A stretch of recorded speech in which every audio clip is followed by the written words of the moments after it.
por favor.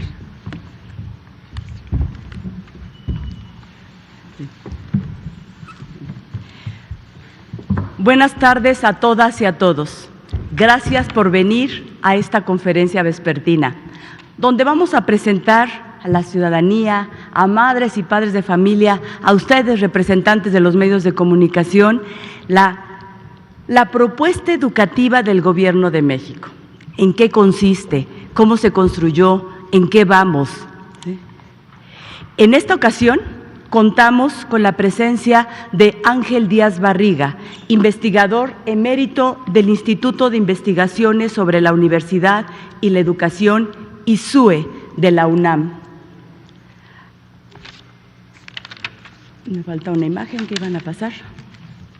Con Marx Arriaga Navarro, director general de materiales educativos de la Secretaría de Educación Pública. Con la maestra Claudia Nayeli López Cambray, quien participó en la elaboración de un proyecto del campo formativo del humano y lo comunitario.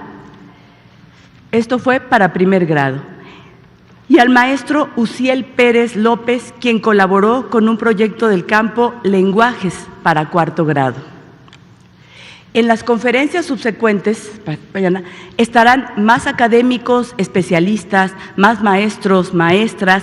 Cada día tendremos diferentes expositores y cada día iremos platicando con ustedes y compartiendo cómo fue creado el contenido por cada grado.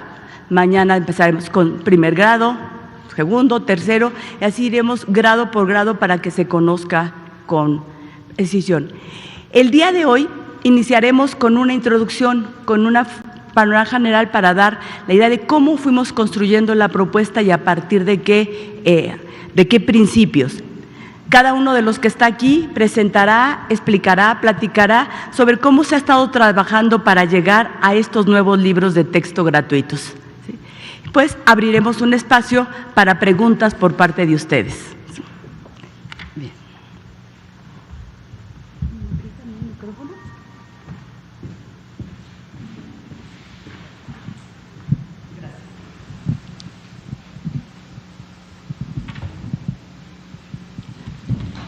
En 2019 se reformó el artículo 3 de la Constitución referente a la educación, y es una educación pública, gratuita, universal, inclusiva y laica.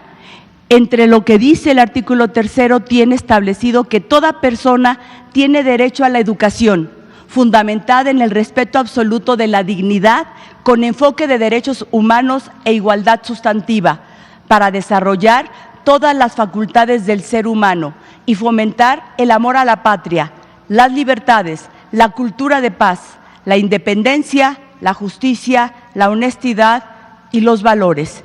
Este es un mandato constitucional, está en el artículo 3 de la Constitución.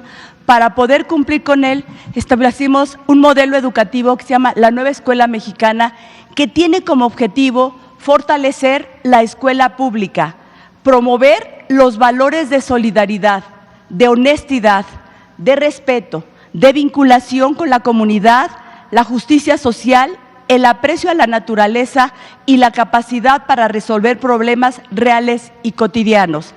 Y esta es la parte de nuestra propuesta. Contrario a lo que se privilegió en años anteriores, el individualismo, la desvinculación de la comunidad y un conocimiento memorístico. Tenemos la propuesta y se construye un plan de estudios. El plan de estudios tiene algunos elementos fundamentales: el derecho humano a la educación, la revalorización de las maestras y los maestros en su práctica cotidiana y autonomía profesional. Aquí les pido pongamos mucha atención en esto porque es uno de los ejes fundamentales con los que estamos trabajando la construcción de toda nuestra propuesta. Se articula el trabajo interdisciplinario y la elaboración de proyectos. Es otro tema que le vamos a tener que seguir el hilo. La comunidad como núcleo de los procesos de enseñanza y aprendizaje. Este plan de estudios tiene aproximadamente 230 páginas, tiene referencias bibliográficas, tiene los créditos de los que participaron. Sobre el plan de estudios, ahí nos plantea varios ejes fundamentales. pedagógicamente se llama ¿cuál es el perfil de egreso? ¿Qué tipo de alumnas y alumnas queremos cuando se termine su educación primaria? Que son los rasgos fundamentales de las personas que estamos ayudando a formar. Son estos, están establecidos, mencionaré algunos como ¿qué queremos? Que valoren sus potencialidades cognitivas, físicas y afectivas, que vivan, reconozcan y valoren las distintas diversidades que caracterizan la nación mexicana, que reconozcan que mujeres y hombres son personas que gozan de los mismos derechos con autonomía, libres de violencia y discriminación, que desarrollen un pensamiento crítico, reflexivo, que les permita valorar los conocimientos y saberes de las ciencias y humanidades, reconociendo la importancia que tiene la historia y la cultura, que intercambien ideas, cosmovisiones y perspectivas mediante distintos lenguajes, en fin, que se perciban a sí mismos como parte de la naturaleza. Ese es las personas que necesitamos. Para poder conseguir este perfil de egresos, lo estuvimos trabajando de la siguiente manera.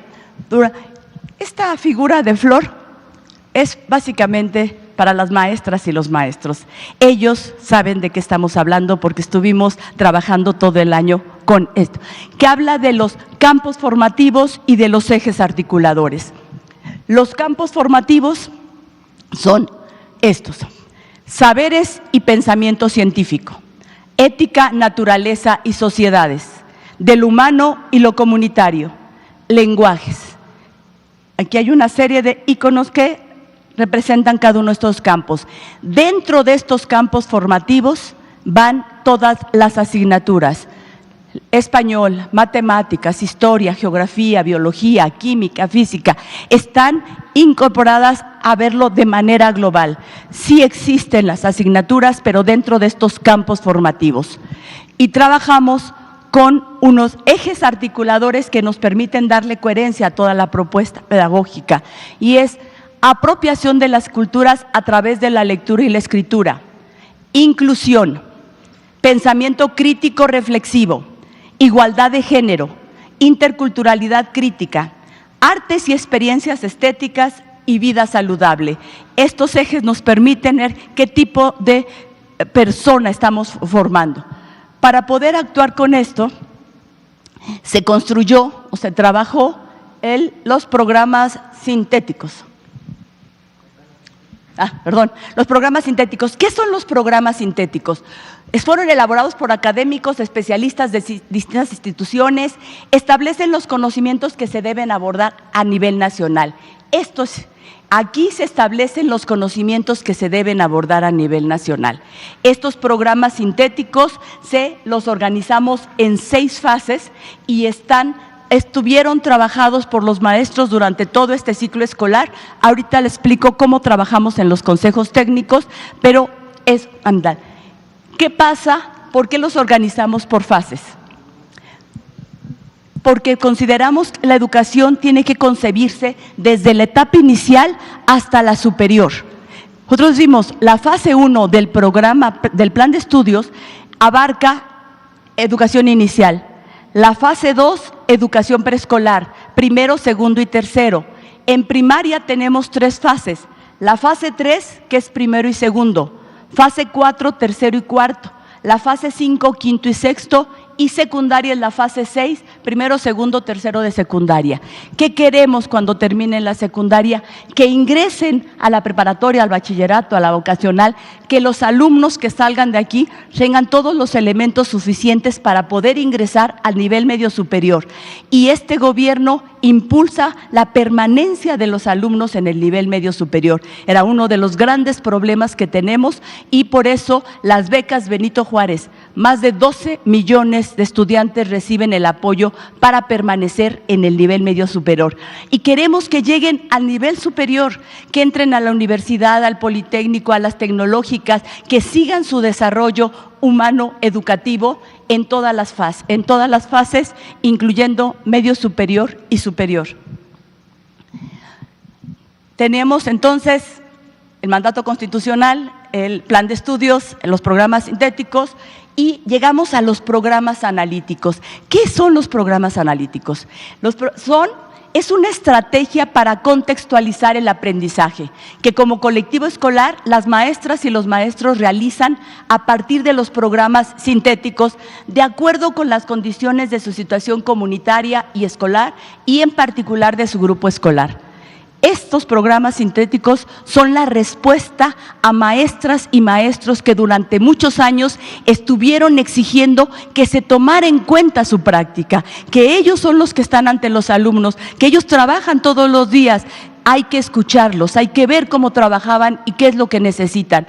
Estos programas analíticos los construyen ellos, con lo que hay que enseñar y con lo que está planteado en el plan de estudios. Ellos, los maestros y las maestras, recuperan su práctica, reconociendo la diversidad cultural del país que también reclamaban. ¿Cómo quieren que enseñemos lo mismo en Baja California que en Chiapas, en Tamaulipas que en Guerrero?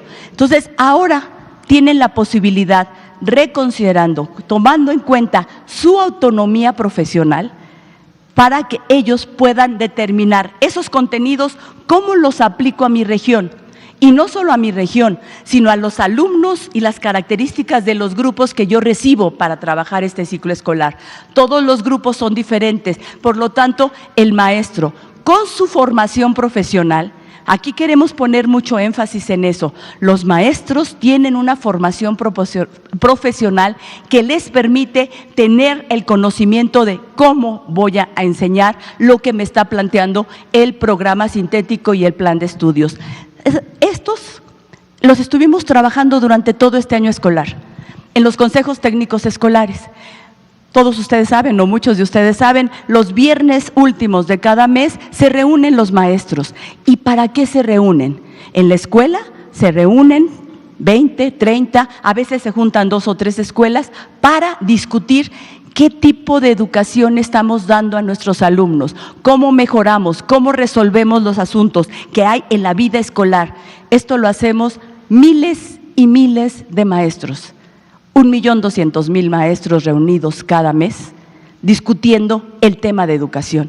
No es poca cosa. Esto es lo que estamos impulsando, que ellos en sus colectivos, en sus ambientes, puedan discutir hacia dónde vamos. Se construyen los programas analíticos y llegamos a los libros de texto gratuitos. Son planeaciones didácticas por proyectos que permiten contextualizar los contenidos y organizar el trabajo a partir de la realidad, con múltiples actividades que integran los conocimientos, trabajo colectivo, juegos, uso de diversos materiales. Nosotros iremos trabajando con ustedes cómo son los libros de texto, cómo se trabajan los libros, cómo se utilizan. Lo que queremos dejar claro es que para llegar a los libros de texto tiene que haber antes un programa sintético y el programa sintético corresponde al plan de estudios y el plan de estudios a un mandato constitucional. Hay una secuencia en donde han participado maestras, maestros, académicos, innovadores, escritores, ilustradores. Es un trabajo intenso, colectivo y muy gratificante. Les voy a presentar… Esto tuvo que llegar. Para llegar a los libros de texto tenemos que pasar por todo esto.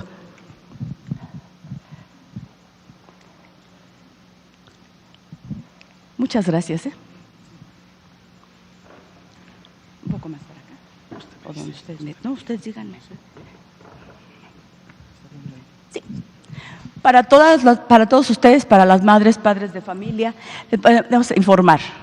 Este año escolar, las alumnas y los alumnos recibirán 3 libros de proyectos, el proyecto de aula, el proyecto escolar y el proyecto comunitario, así como un libro de nuestros saberes y un libro de múltiples lenguajes.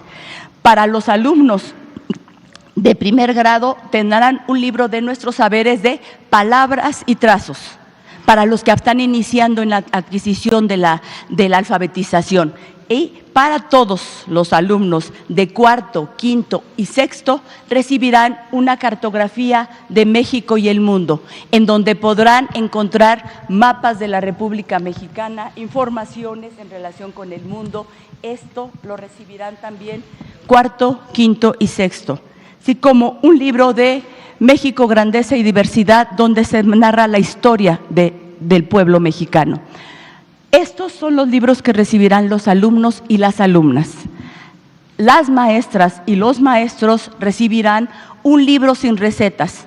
Aquí es un libro para polemizar, para discutir, para aprender, para cuestionar nuestra propia práctica docente. Esto es lo que se recibirá. Esto es de un solo grado. Así tendremos el de primero, segundo, tercero, cuarto, quinto y sexto.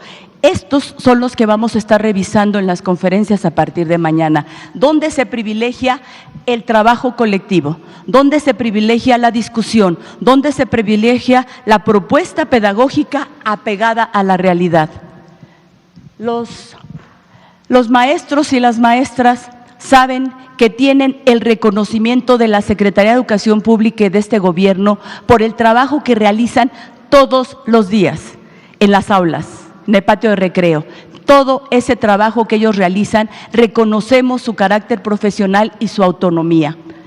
Y les decimos a las madres y padres de familia que el objetivo de esta propuesta educativa es que sus hijos, sus hijas tengan una educación científica, humanista, inclusiva, donde ellos se sientan felices, donde puedan aprender el conocimiento que se necesita para tener una mejor vida. Esta es un panorama general de todo lo que se tuvo que hacer y se tiene que trabajar para construir la propuesta educativa que tiene que ver con qué tipo de ser humano necesitamos para seguir construyendo la patria. Ahora le voy a dar la palabra a Ángel Díaz Barriga. Muchas gracias, maestra Leti. Buenas tardes. Me quiero dirigir en primer lugar a padres y madres de familia, a ciudadanos de este país, a ustedes medios, pedirles que nos ayuden a vincularnos con ellos. Quiero explicar algunos elementos de por qué hicimos la reforma al plan de estudios, la reforma que se llama 2022, y qué elementos contiene. Yo diría que hay tres razones poderosas para hacer esta reforma. Hay una razón histórica que tiene que ver con la necesidad de fortalecer la escuela pública. Pero para decirlo en lenguaje que podamos entender todos, ¿cuántas veces no hemos sufrido con nuestros hijos, no sufrimos personalmente que la escuela nos aburría, que la escuela no nos interesaba, que teníamos que hacer que el niño hiciera una tarea en la casa que no entendía?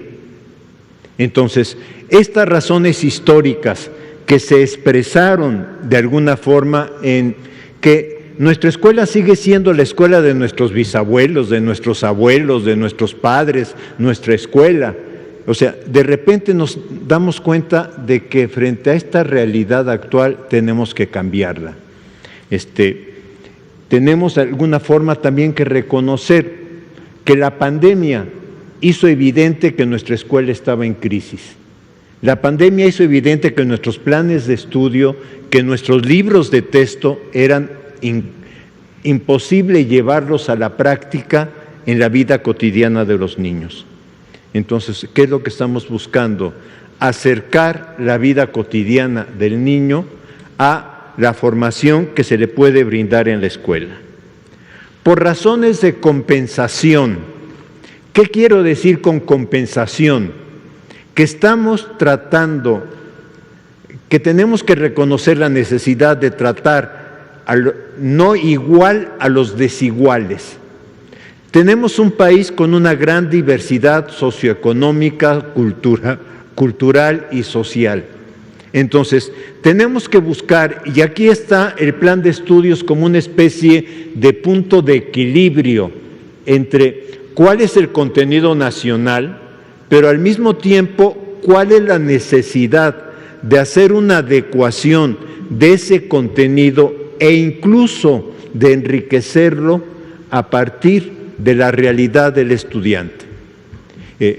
La investigación educativa nos ha mostrado que el alumno no abandona la escuela, sino que la escuela expulsa a los estudiantes y los expulsa por presentarles información, contenidos, tareas que no tienen que ver con su vida cotidiana.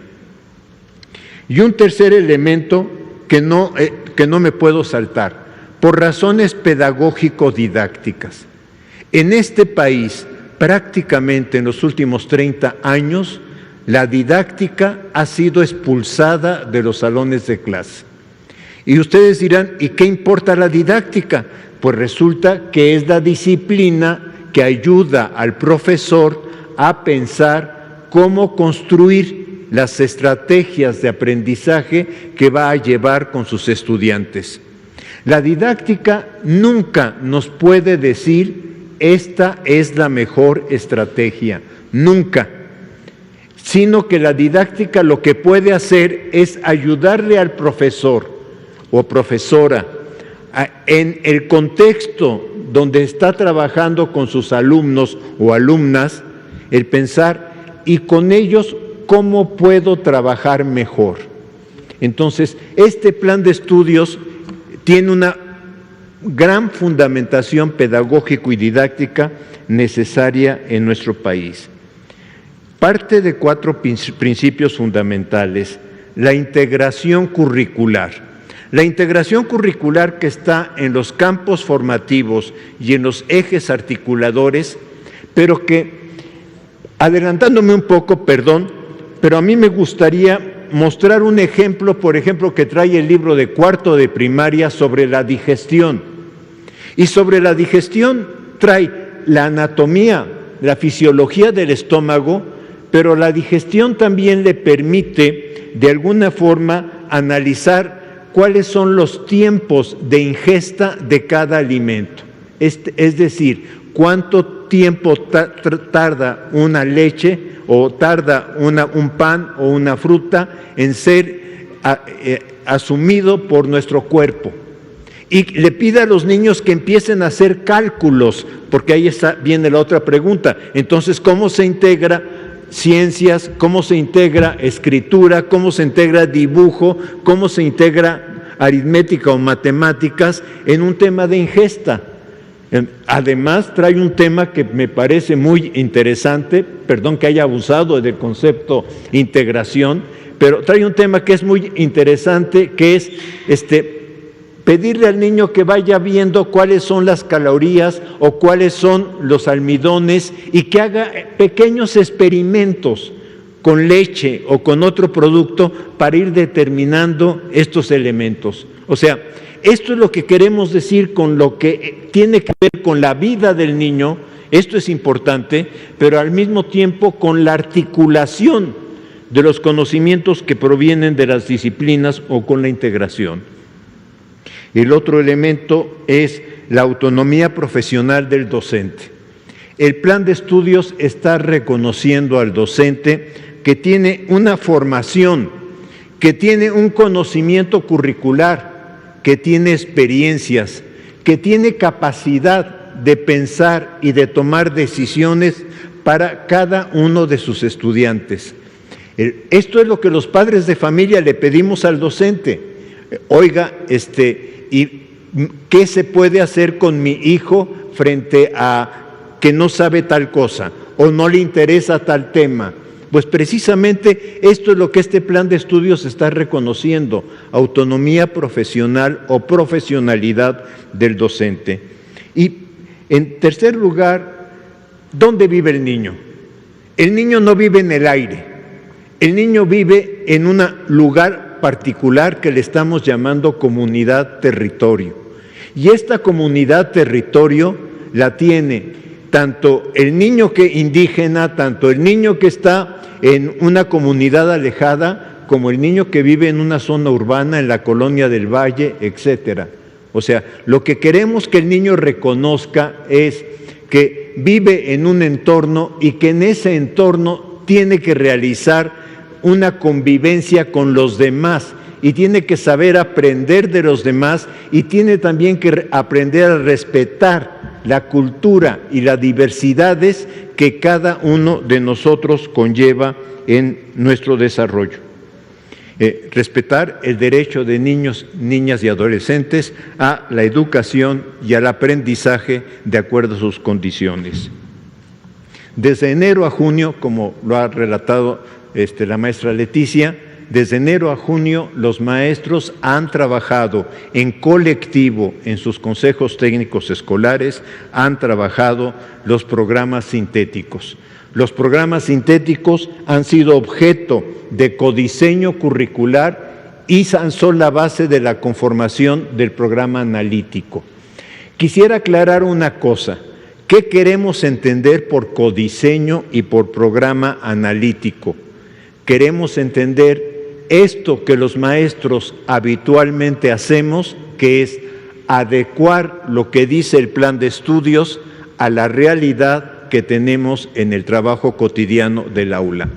El programa analítico nunca podrá ser fijo, nunca podrá ser un programa que ya lo hice y ya lo terminé. No, en cada etapa, porque así lo vivimos, de repente a mí me dicen, ¿y cómo va a ser el programa analítico para el mes de noviembre de este año? Pues no lo sé, porque no sé qué cosas estén pasando en México en el mes de noviembre o qué cosas estén pasando en la comunidad en el mes de noviembre, que sean los elementos, los problemas articuladores desde los cuales se vaya construyendo el proyecto de trabajo que articula los 4 campos formativos con los 7 ejes articuladores, que es un trabajo complejo para los docentes, es un trabajo complejo y por eso festejamos que todo este año lo hayan hecho, y yo digo que lo han hecho con mucho entusiasmo. Tenemos mucha evidencia del entusiasmo con lo que los compañeros docentes han tomado esta tarea. ¿Qué contiene el programa sintético? El programa sintético contiene un panorama de los contenidos de cada fase del plan de estudios. Y a mí me importa mucho este panorama porque a veces los maestros necesitamos una especie de mapa de ruta.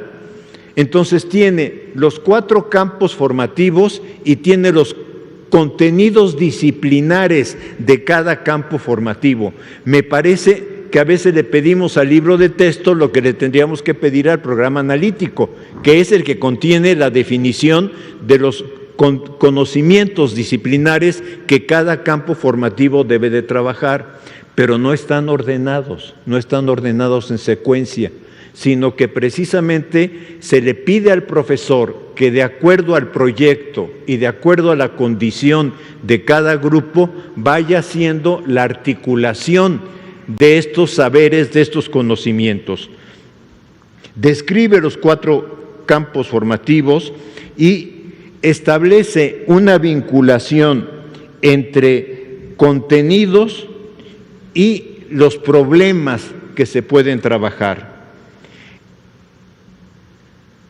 Esto de alguna forma respeta la autonomía docente, una autonomía que ya ejercen los docentes desde hace mucho tiempo, pero lo importante es que este plan de estudios por primera ocasión dice hay autonomía profesional del docente. El codiseño y la conformación del programa analítico consiste en la discusión que el colectivo docente hace de qué está pasando en su escuela, de qué está pasando en el entorno de su escuela, de cómo están respondiendo los niños ante los proyectos, ante su proceso de aprendizaje. Y es en ese momento, y por eso digo que el programa analítico no es fijo, es en ese momento donde el programa analítico se replantea, se reestructura y del cual el maestro va a derivar la forma en cómo va a organizar su trabajo didáctico. En este sentido, este plan de estudios está establecido como un plan de estudios vivo. La Secretaría de Educación Pública cumple con la obligación constitucional al establecer un plan de estudios, al establecer contenidos nacionales, pero dice esto va a ser vivo, porque en cada escuela va a recibir las adecuaciones que requiera para su funcionamiento. Y finalmente se establece la evaluación formativa.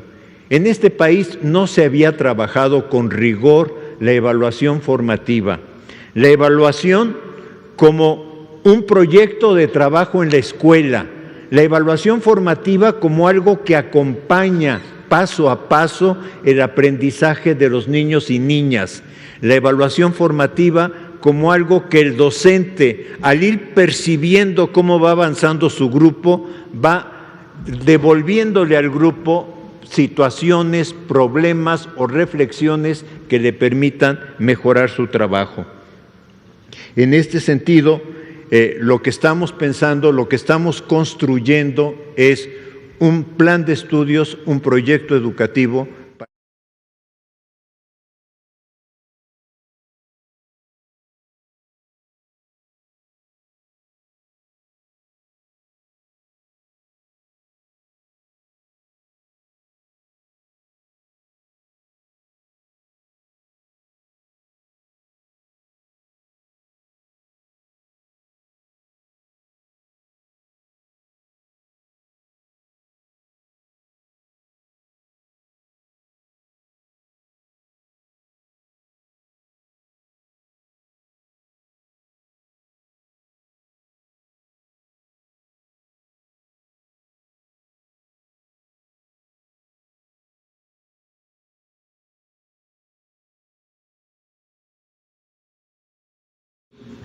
En la Asamblea de Tabasco. Ahí, después de algunas horas de estar trabajando sobre cómo deberían ser los libros de texto, cómo debería ser el plan de estudios, los programas analíticos, el compañero Fernando Díaz Cruz cayó desplomado y murió de un infarto en medio de la asamblea. Y sus últimas palabras fue estas, las voy a leer. Él quería que los libros de texto y el plan de estudios se convirtieran en una fiesta pedagógica. Y donde quiera que esté, se logró. Él dijo, el profesor estaba a punto de jubilarse, había logrado ser jefe de departamento técnico pedagógico de educación física en Tabasco, y sus últimas palabras fueron, si el maestro está bien, van a estar bien los niños. Debemos convertir la práctica educativa dentro de las aulas y las escuelas en una fiesta pedagógica, en donde los niños quieran regresar al otro día. Así que lo logramos. Se deben de sentir muy orgullosas, maestras, maestros de todo el país, porque todos contribuimos, todos los que estuvimos en aquellas asambleas, los que nos organizamos y empujamos para que hubiera este cambio, y que ahora lo vemos reflejado en estos libros de texto, somos parte de esta transformación. Esta transformación que, como lo decíamos en la asamblea, tenía que frenar la privatización que se estaba dando en la educación. El libro de texto no podía convertirse en un producto, no debería ser un negocio la venta de los libros, y los maestros lo sabían. Ellos buscaban no una herramienta que los convirtiera en operadores, en unos técnicos de la educación, sino buscaban que aquel libro de texto se convirtiera en una herramienta que los dignificara. Porque la dignificación del maestro no va exclusivamente en el aumento de los salarios, sin duda, se requiere que se aumenten los salarios, pero también se requiere que las condiciones laborales, que las herramientas que tienen lo dignifiquen, que lo traten como un profesional, no como un operador, no como una maquila donde entra un insumo y sale un producto. Debemos tratar a la educación desde una cuestión humanista. Y eso hicieron los maestros, frenaron esta privatización que iba avanzando, convirtiendo al libro en un producto. Y por último, ya para entrar en los datos duros que seguro quieren conocer, también lo logramos en la Estrategia Nacional de Lectura. Hace 5 años nos dimos a la tarea de hacer leer a México. Lo hemos intentado por 5 largos años. Se han regalado miles de libros. Se han hecho proyectos editoriales que no tienen comparación con otros sexenios. Y hoy con este libro de texto podemos decir que hasta los conservadores están leyendo. Y le agradecemos a todos aquellos que han dicho infamia sobre los libros de texto porque han sido nuestros mejores promotores. Todavía no salen los libros de los almacenes regionales y ya los consiguieron ellos y los están leyendo con un detalle, buscando errores, buscando comas mal puestas, buscando manos de 6 dedos como pasó en sus sexenios y no las encuentran, porque no las hay. Se hizo con el corazón estos libros y hay muchas virtudes en ellos y ya los veremos. Pero yo sé que muchos de ustedes se han de preguntar, bueno, ¿y cómo hicieron los libros? ¿Cuál fue esa trayectoria? Y vamos a dar cuenta de ella. Compañeros, si me ayudan con la presentación. Bien. ¿Cuánta gente participó? 1998 maestros participaron en la creación de esta familia de textos.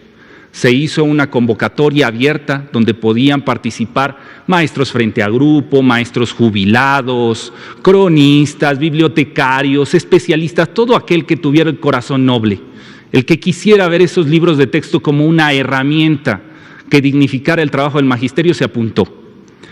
De esos 1998 que se registraron, 416 llegaron a ser publicados ahora en la familia que observan.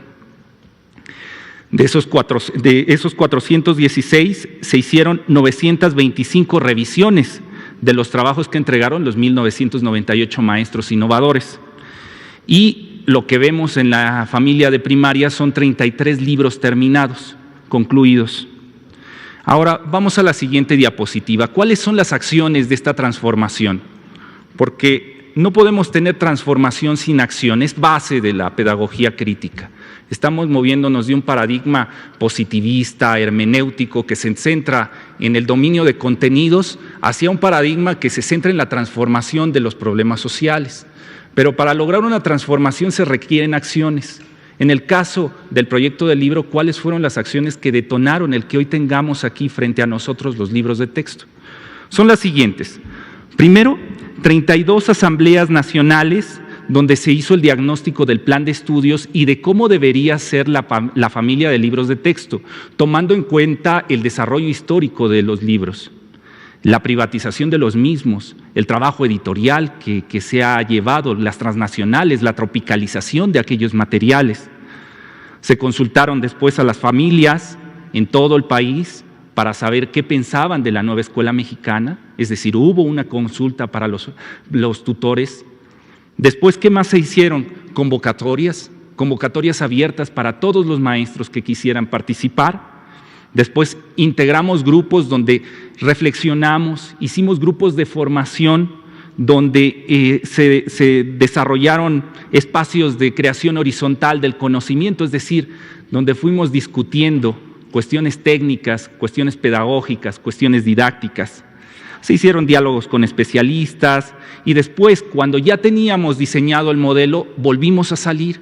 Hicimos lo que llamamos la caravana de la nueva escuela mexicana, donde ya teniendo el bosquejo teórico de cómo debería ser el libro con base en toda esa discusión que llevábamos horas y horas a lo largo de la República, propusimos ya un producto final. Así podrían ser los libros de texto.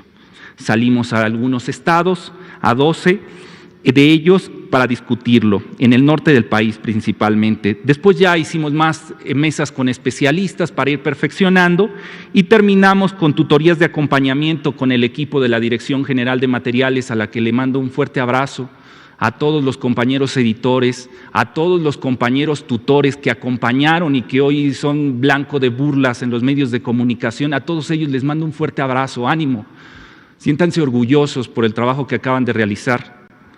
Bien, sigamos a la siguiente diapositiva. De febrero a marzo del 2022, en las primeras asambleas, números que no lo cree nadie, ¿no? Porque habla del movimiento que se hizo. 1.035.121 maestros participaron en las asambleas. 32 asambleas a nivel nacional se desarrollaron. No hubo un estado que frenara el ejercicio. No hubo ninguno. Guerrero, hicimos la asamblea en Guerrero. En Michoacán también se desarrolló la asamblea. En estados del norte conservadores, como el caso de Chihuahua, también realizamos la asamblea. Pusimos un drive, un cuestionario donde los maestros pudieran participar, no solo con la mano alzada y decir lo que ellos pensaban, sino dejar por escrito lo que ellos pensaban de la nueva escuela mexicana. ¿Cuánta gente participó en ese drive? 109,089 personas respondieron el instrumento que diseñó la dirección sobre el programa de estudios y la nueva familia de libros de texto. Ahora, si queremos más evidencia sobre aquello, 23 de esas asambleas quedaron grabadas en YouTube, están ahí. Lo que hablamos de 147 horas con 49 minutos de transmisión. Al día de hoy tenemos 379,970 reproducciones y 304,498 comentarios de la gente que estuvo observando esos contenidos, y están ahí para que lo puedan consultar. 8,617 likes que dieron solamente en las redes oficiales, porque hay que decirlo, el magisterio, como si fuera una cuestión viral, lo subía a sus redes sociales, sacaba fragmentos de ahí, y llegó un momento en que fue imposible darle seguimiento al impacto que tenían los contenidos que se habían desarrollado. En la consulta a las familias, ¿qué fue lo que los padres de familia, los tutores, decían sobre los libros de texto?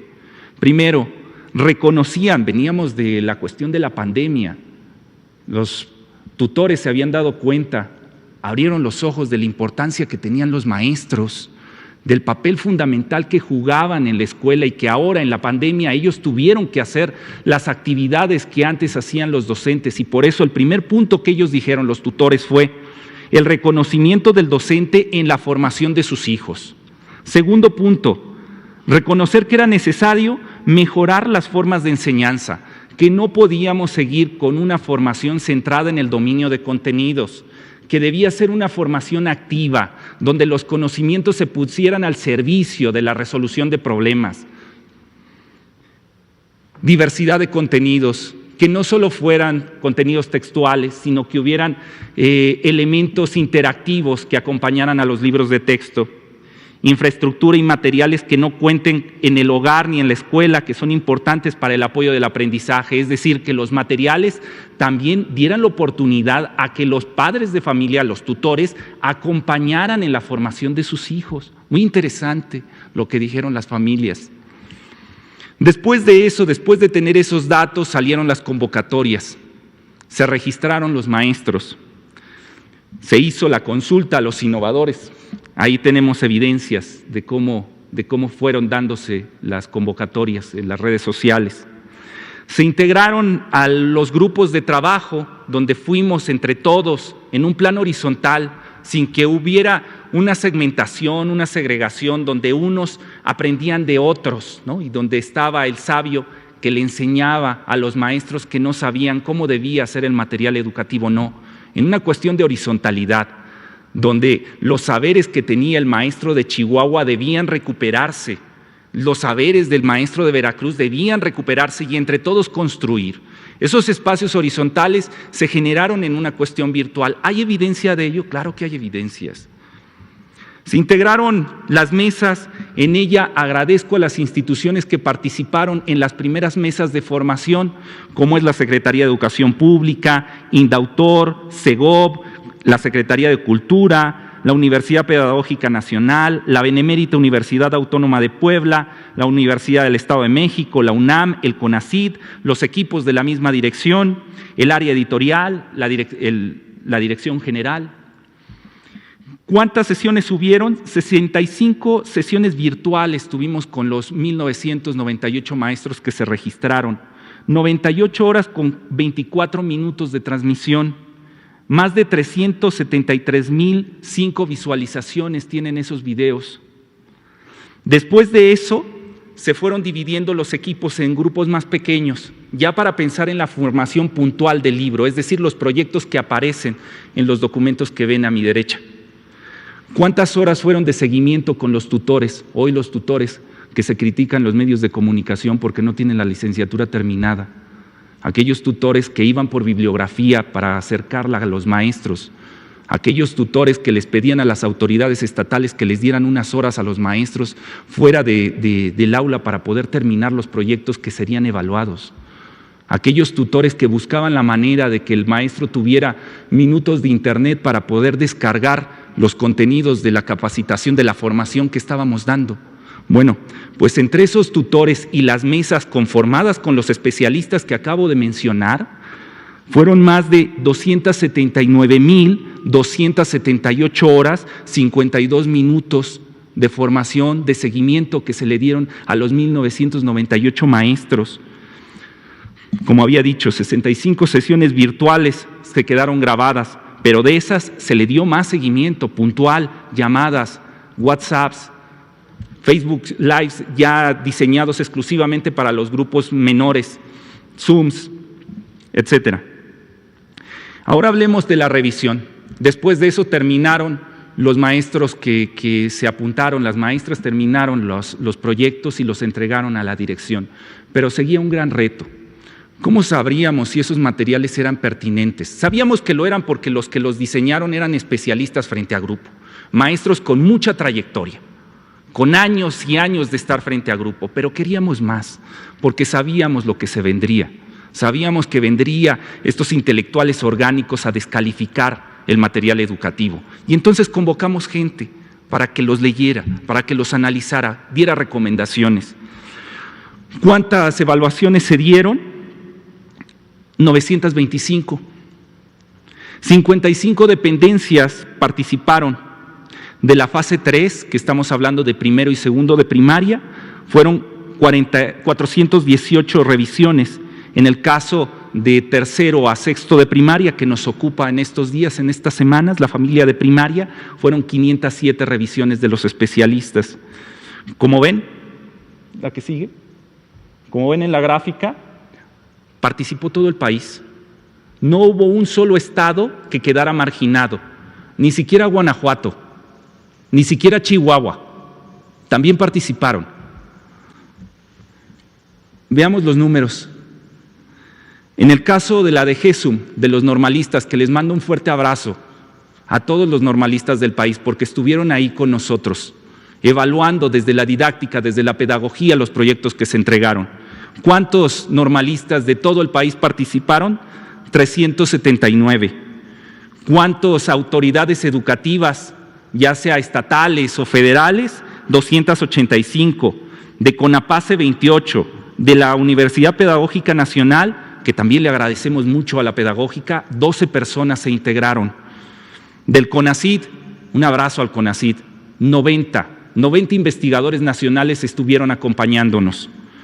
Del caso del INA, del INVAL, de INDAUTOR, 27, de CONAPRED, de CONDECEF, 31, de la Secretaría de Educación del Estado de Chiapas, 22, de otras instituciones, 46. Más adelante podemos ver el reparto ya un poco más grande para todos ustedes de cómo se fueron dividiendo los trabajos de los investigadores. O sea, ya aquí estamos hablando no de los que innovaron, no de los que hicieron los proyectos, sino de las instituciones que los leyeron y dieron recomendaciones. Recomendaciones de contenido, recomendaciones de estilo, y todas ellas se tomaron en cuenta. Lo saben muy bien ellos. Bueno, pues maestras, maestros, siéntanse muy contentos. Como lo decía Fernando Díaz Cruz, este día, el día de hoy y el 28 que inicia, es una fiesta pedagógica y esto se los debemos a ustedes. Así que muchas gracias. Vamos a pedirle a la maestra Claudia Nayeli y después al maestro Isael que nos platiquen cómo participaron siendo maestros innovadores de esta propuesta de libros de texto. Hola, muy buenas tardes a todos. Soy la profesora Claudia Nayeli López Cambray y soy docente frente a grupo. Soy la prueba fehaciente de que los libros de texto fueron elaborados por maestros de aula. Quiero compartirles que tuve la oportunidad de formar parte del grupo de innovadores que elaboraron los libros de texto. Tuve a bien participar en los libros de primer grado y en los libros de cuarto grado al mismo tiempo. En el caso de los libros de primer grado, participé con 2 proyectos. Uno de ellos se titula Hablemos de empatía y el segundo se titula Una escuela llena de emociones, ambos del campo formativo de lo humano y lo comunitario. Con respecto al libro de cuarto grado, participé en el campo Ética, Naturaleza y Sociedades con un proyecto titulado Celebremos la Diversidad Cultural de México. Voy a presumir mi libro. Me siento parte de, aquí está mi propuesta. Junto con otros innovadores tuvimos la oportunidad de escribir, de pensar en nuestros alumnos y pensar en un mejor futuro para ellos. Es un trabajo real. Soy maestra y puedo compartirles que en el día a día sé lo que es trabajar con niños, sé lo que es el aula, sé de qué contexto vienen, conozco de las realidades que viven en el día a día y estos trabajos puedo asegurarles que vienen pensados en ello, en su futuro, en ellos y en una mejor formación. El proceso fue complicado, no he de negarlo. Participé de una convocatoria, bien se comentaba ahorita, me inscribí a esta convocatoria, fui seleccionada, participé de un proceso muy largo, muy arduo, un proceso de ir y venir, donde, híjole, montones de veces se me hicieron correcciones, una y otra vez, y no desistí. Mis compañeros innovadores tampoco desistieron. Aguantamos, fuimos acompañados por académicos, por especialistas, nuestros coordinadores también estuvieron ahí al pendiente de nosotros, siempre fue un acompañamiento a la par. La dinámica fue intensa, de verdad, no dormíamos de pronto, las exigencias eran muy altas y al término del proceso, pues la sorpresa fue saberme elegida, saber que uno de mis proyectos, 3 de mis proyectos iban a formar parte de los libros y me siento congratulada por ello. Fuimos capacitados también, debo de decirlo, en conferencias, en reuniones, webinars, todo este tiempo fue intenso, no nos quedamos solitos, estuvimos acompañados y bueno, fue un proceso largo. Quiero compartir también que formé parte de las asambleas que se comentó en este momento. Yo soy egresada de la Benemérita Escuela Nacional de Maestros y tuve a bien participar en la asamblea que se llevó a cabo en esta institución. Allá fui yo llevando mis ideas, mis propuestas. He de decir también que no solamente fueron mis ideas, conmigo siempre vienen las voces de mis alumnos, los que me conocen, los que me han visto, los que me han vivido, los que me han escuchado, los padres de familia que me han acompañado y allá fueron ellos también junto conmigo. Estas ideas son de ellos porque es lo que vivimos en el día a día.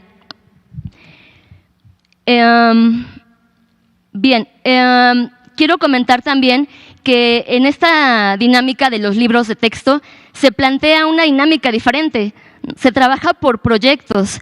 Todo aquel maestro que esté frente a grupo, quiero pensar que sabe que es un proyecto.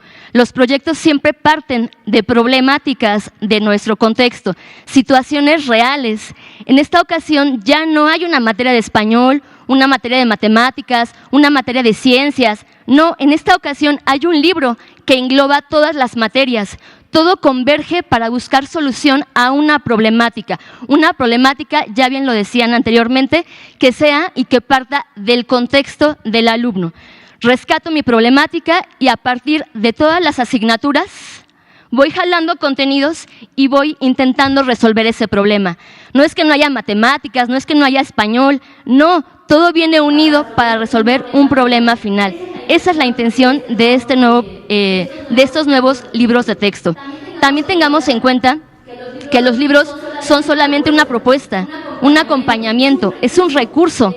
El que hace la clase es el docente, el maestro es el que sabe, el profesional de la educación, el libro es un apoyo. Me puedo agregar también que, bueno, me siento muy orgullosa de haber participado en esta convocatoria, de estar hoy aquí compartiendo con ustedes estas opiniones. Papás, mamás, queridos alumnos, de verdad, estos libros fueron hechos para ustedes, son de ustedes y vamos a trabajar con ellos en las aulas. Papás, acérquense, conozcan y los invitamos a formar parte de este proceso. Muchísimas gracias. Bien. Maestro Uciel, por favor, comparte su experiencia. Claro. Buenas tardes. Bueno, también yo fui partícipe de la creación de estos libros. Efectivamente, para poder crearlos, hubo una convocatoria en la cual, como todos pudimos inscribirnos, tuvimos esa oportunidad y me siento orgulloso el ser elegido para poder crear uno de los tantos proyectos que están. En mi caso, y de manera particular, yo estuve trabajando el proyecto México Lindo, ¿Qué Ritmo?, que se encuentra en los proyectos de aula de 4º grado. Este proyecto sale a partir de las necesidades que tenemos nosotros como docentes frente a nuestros grupos. Los alumnos tienen diversas necesidades en las cuales ellos, pues no sabemos de repente qué hacer nosotros como docentes para poder solucionar o encontrar una realidad. ¿Qué hacemos? Buscamos estrategias para poder desarrollarlas. En mi caso, y en el caso del proyecto, vimos que normalmente en la época de mayo hacemos festejos para el Día de la Madre y en ocasiones solamente repetimos lo que está ya escrito, lo que ellos ya tienen vivido. En esta ocasión ellos iban a escribir, o ellos escribieron sus primeros poemas, sus primeras poesías, y por qué no, algunas de esas poesías las crearon como canciones. Al darme cuenta de que esto puede ser funcional, y no solamente en mi comunidad, sino en varias partes de nuestra entidad, de nuestro país, pude darme cuenta que tenemos diversas necesidades de acuerdo a las características que tengamos nosotros. Pude darme cuenta también que el crear, el poder desarrollar cada uno de los proyectos que vienen en los libros de texto va a tener en cuenta, pero sobre todo vamos a ver las necesidades que requiere el alumno. Efectivamente, ya lo comentaba la maestra Claudia, dejamos las asignaturas de un lado para que los campos formativos se vuelvan de una manera integral el trabajo colectivo de nuestra sociedad. Todos trabajamos en comunidad. Todos somos parte de un entorno y todos necesitamos de todos. Y por ello invito a los padres de familia, a los alumnos, que trabajen con sus libros, que los ocupen de acuerdo a las necesidades y que cada maestro va a ser el mejor arquitecto de desarrollar un proyecto. Muchas gracias. Gracias, maestro. Bien. Hay muchas personas que nos han pedido tener los libros de texto, poderlos revisar. Dejo decir que los libros de texto gratuito son para las niñas, los niños, los adolescentes, para las maestras y los maestros, los que están impresos. Tenemos impresos casi 100 millones de libros que están distribuyéndose en los almacenes regionales para que puedan ser entregados para el inicio del ciclo escolar 2024-25. No, 2023-2024. Empieza el 28 de agosto, es de 2023 al 2024. Pero sabemos que ustedes los quieren conocer, los quieren revisar, los quieren ver. Por eso, la Comisión Nacional de Libros de Texto Gratuito, que dirige la compañera Victoria Guillén, y que de manera se encargan de una vez trabajados los libros, de una vez elaborados, se entregan a la CONALITEC, se imprimen y se distribuyen. Por eso les estamos diciendo que es un trabajo colectivo desde la concepción de qué tipo de educación queremos, cómo la construimos. Trabajan los libros, ya están impresos, se están distribuyendo. La CONALITEC ha puesto a nuestra disposición a partir de hoy a las 5 de la tarde en la página http://libros.conalitec.gov.mx. Los libros de educación primaria están ahí para que todos los puedan ver, para que todos los puedan revisar, para que todos puedan hacer uso de ellos. Eso está a partir del día de hoy. Queremos informarles porque hay trabajo colectivo, hay dedicación, hay compromiso, hay un reconocimiento total, pleno, a las maestras y a los maestros y a su trabajo cotidiano y a lo que hacen todos los días en el aula, los que participaron como innovadores y los que no participaron como innovadores, los que estuvieron en asambleas o los que estuvieron discutiendo en los consejos técnicos escolares, los que están al pendiente. ¿Y qué nos dicen las maestras y los maestros que hemos estado visitando en las escuelas? Es un reto, sí, es un reto, pero lo aceptamos. Vamos por ese reto porque tenemos un objetivo y el objetivo es el bienestar de niñas, niños y adolescentes. hay un proyecto educativo humanista y científico para todas y todos.